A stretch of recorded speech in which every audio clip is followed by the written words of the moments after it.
જોવા માટે સબસ્ક્રાઇબ કરો અમારી ચેનલ મુદ્રાલેખ ડિજિટલ એજ્યુકેશન। નમસ્કાર વિદ્યાર્થી મિત્રો, મુદ્રાલેખ ડિજિટલ એજ્યુકેશનની અંદર આપનું હાર્દિક સ્વાગત છે। મિત્રો, ધોરણ 12ની અંદર આપણે વિષય વાણિજ્ય વ્યવસ્થા અને સંચાલન એટલે કે BA ની અંદર પ્રકરણ નંબર 8 નાણાકીય સંચાલનમાં અભ્યાસ કરી રહ્યા છીએ। તો આજે આપણે એક નવા પ્રશ્ન સાથે ત્યારે ફરી મળ્યા છીએ મિત્રો।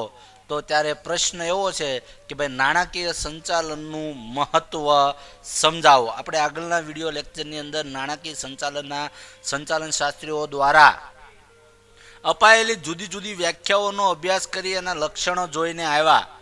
તો નાણાકીય સંચાલન આજે કોર્પોરેટ કક્ષાએ વિશેષ કોર્પોરેટ કક્ષાએ એટલે તો કે આજે આપણે જોઈએ તો ધંધાકીય એકમની અંદર વિશેષ જરૂરિયાત ધરાવે છે। તો આધુનિક અર્થકારણમાં જરૂર પડે ત્યારે નાણાકીય વ્યવસ્થા કરવી એટલે નાણાકીય સંચાલન। આવું આપણે આગળના વિડીયો લેક્ચરની અંદર જોઈ અને સમજ્યું। તો ધંધાકીય અને સ્પર્ધાત્મક વાતાવરણમાં આવેલા ફેરફારો અને પરિસ્થિતિઓના પરિણામે કોઈ પણ ધંધા માટે નાણાકીય સંચાલન એ ખૂબ એક અગત્યનો મુદ્દો બની અને ઉપસ્થિત થયો છે। કારણ કે નાણાકીય સંચાલન એ ધંધાની પાયાની જીવાદોરી સમાન ગણાય છે।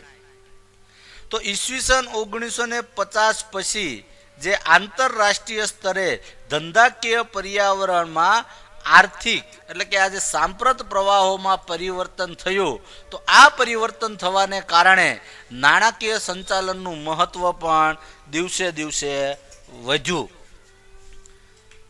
તો નાણાકીય સંચાલનના મહત્વની અંદર આપણે પહેલું જ બાબત જોઈએ તો કે નાણાકીય જરૂરિયાતોનો અંદાજ। હવે ધંધાકીય એકમને કોઈ ચોક્કસ સમય દરમિયાન નિશ્ચિત સમય દરમિયાન ધંધા માટે લાંબા ગાળાની એટલે કે કાયમી મૂડી, ટૂંકા ગાળાની એટલે કે કાર્યશીલ મૂડી। તો ધંધાકીય એકમને લાંબા ગાળા માટે કાયમી મૂડીની જરૂરિયાત કેટલી રહેશે અને કાર્યશીલ મૂડીની જરૂરિયાત કેટલી રહેશે તેનો અંદાજ નાણાકીય સંચાલન મેળવે છે। એટલે કે નાણાકીય સંચાલને સૌ પ્રથમ ધંધા માટે નાણાકીય જરૂરિયાતોનો અંદાજ લગાવવો પડે। એટલા માટે નાણાકીય સંચાલન ધંધાનું અગત્યનું પાસું કે મહત્વની બાબત ગણાય છે। ત્યારબાદ નાણાં પ્રાપ્તિ। તો કોઈ પણ ધંધાકીય એકમ માટે નાણાકીય સંચાલન એ મૂડીના પ્રાપ્તિ સ્થાનોની કરકસરયુક્ત પસંદગી કરી અને ઓછી પડતરે મૂડી મેળવે છે। કારણ કે ધંધા માટે ઘણા બધા નાણાં પ્રાપ્તિના સાધનો છે, જેમ કે શેર મૂડી દ્વારા નાણાં પ્રાપ્ત કરવા, ડિબેન્ચર દ્વારા, બોન્ડ દ્વારા, જાહેર થાપણો દ્વારા, નાણાકીય સંસ્થાઓ પાસેથી લોન લઈને। તો આમાંથી જે નાણાકીય પ્રાપ્તિ સ્થાન કરકસરયુક્ત એટલે કે ઓછા ખર્ચે આપણને નાણાં પ્રાપ્ત થતા હોય એ ઓછા ખર્ચે ઓછી પડતરે નાણાં મેળવવાનું કે પ્રાપ્ત કરવાનું કાર્ય કરે છે। આયોજન અને અંકુશ। તો નાણાંનો ઉપયોગ કરકસરયુક્ત રીતે થાય તેના માટે નાણાં આયોજન સાથે નાણાકીય સંચાલન અંકુશ પણ રાખે છે। આમ નાણાકીય સંચાલન એ ધંધા માટે નાણાકીય જરૂરિયાતનું આયોજન કરે અને નાણાં પ્રાપ્ત કર્યા બાદ તેનો ધંધામાં કરકસરપૂર્વક એટલે કે યોગ્ય ઉપયોગ કરી એના ઉપર અંકુશ રાખવાનું કાર્ય કરે છે। ત્યારબાદ નાણાંની વહેંચણી। તો જુદા જુદા વિભાગો વચ્ચે નાણાંની વહેંચણી એવી રીતે કરે કે જેથી દરેક વિભાગોને પૂરતા પ્રમાણમાં નાણાં મળી રહે। કારણ કે જો દરેક વિભાગને ધંધામાં જુદા જુદા વિભાગો હોય, ઉત્પાદન વિભાગ, ખરીદી વિભાગ, વેચાણ વિભાગ, વહીવટી વિભાગ। ઉત્પાદનમાં વધારે નાણાં રોકાઈ ગયા, ખરીદી વિભાગમાં ઓછા નાણાં રોકાણા, તો પણ ધંધાકીય એકમ પોતાનો કાર્યક્ષમ વહીવટ કરી શકે નહીં।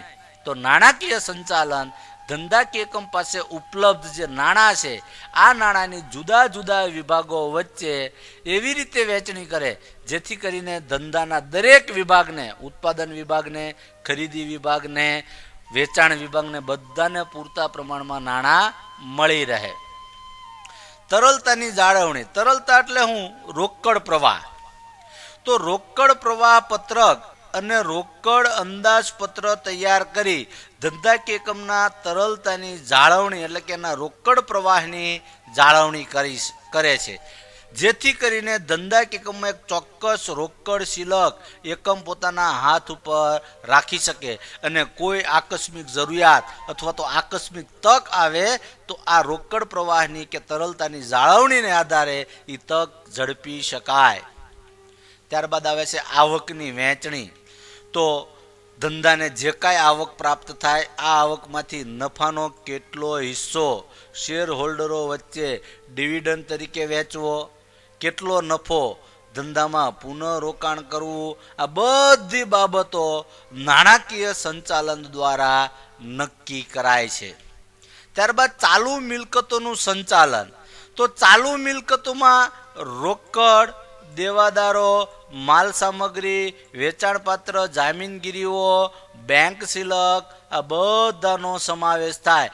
આ ચાલુ મિલકતોની બધું આપણે આગળ ભણવામાં આવશે. તો ચાલુ મિલકતોમાં ધંધા પાસે ઉપલબ્ધ હોય એવી રોકડો, દેવાદારો હોય, માલ સામગ્રી હોય, વેચાણપાત્ર જામીનગીરીઓ હોય, ધંધાની બેંક શિલક હોય, આ બધાનો વહીવટ કે હિસાબ નાણાકીય સંચાલન દ્વારા રખાય છે.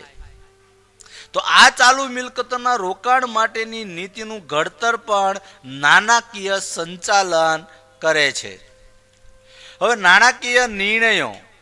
તો નાણાકીય સંચાલન એ ધંધાનું મૂડી બજેટ, ધંધાની ડિવિડન્ડની નીતિ, ધંધામાં નફાનું પુનઃરોકાણ, આ તમામ બાબતો અંગે મહત્વના નિર્ણયો લે છે અને આ જુદા જુદા નાણાકીય નિર્ણયો વચ્ચે આ સંકલન જાળવવાનું કાર્ય નાણાકીય સંચાલન દ્વારા થાય છે. દાખલા તરીકે ડિવિડન્ડની નીતિ અને નફાનું પુનઃરોકાણ આ બંને વચ્ચે સંકલન જાળવવાનું કાર્ય નાણાકીય સંચાલન દ્વારા શક્ય બને. ધંધાની શાખમાં વધારો. તો ધંધાની પ્રગતિ અને ધંધાના વિકાસમાં નાણાકીય સંચાલન મહત્વનું યોગદાન આપે છે. કારણ કે કોઈ પણ ધંધાની પ્રગતિ કરવામાં અને ધંધાનો વિકાસ કરવામાં નાણાકીય સંચાલનો પોતાનો યોગ્ય નિર્ણય લઈને કરી શકે. તો કાર્યક્ષમ નાણાકીય સંચાલન નાણાકીય અનુકૂળતાઓ ઊભી કરે, જેથી કરીને કર્મચારીઓને સમયસર પગાર અને લેણદારોને સમયસર એની જે કાંઈ ચૂકવણી, વ્યાજની ચૂકવણી કરવાની થતી હોય તો ચૂકવણી કરી શકાય. કારણ કે નાણાકીય સંચાલન છે એ ધંધાની અંદર પ્રાપ્ત થયા નાણાંનો કઈ રીતે કરકસરપૂર્વક અને યોગ્ય ઉપયોગ કરવો તે ઉપયોગ કરી શકાય. તો પરિણામે ધંધાની શાખમાં વધારો થાય. કારણ કે કર્મચારીઓનો સમયસર પગાર અને લેણદારોને સમયસર વ્યાજની ડિવિડન્ડની ચૂકવણી જો થતી હોય તો સ્વાભાવિક છે બજારમાં ધંધાની પ્રતિષ્ઠા, બજારમાં ધંધાની શાખ વધે. મિત્રો, તમે જેના માધ્યમથી એજ્યુકેશન મેળવી રહ્યા છો એવી અમારી ચેનલ મુદ્રાલેખ ડિજિટલ એજ્યુકેશનને સબસ્ક્રાઇબ કરો, લાઇક કરો અને વધુને વધુ શેર કરો. આ ઉપરાંત અમારા ડિજિટલ એજ્યુકેશનના માધ્યમોનો પરિચય કરાવું તો પ્લે સ્ટોરમાં 11/12 કોમર્સ ગુરુ નામે એપ્લિકેશન છે. આ ઉપરાંત FB અને ઇન્સ્ટામાં પણ મુદ્રાલેખ ડિજિટલ એજ્યુકેશન નામે પેજ ચાલે છે. Thank you. Come again. Best of luck.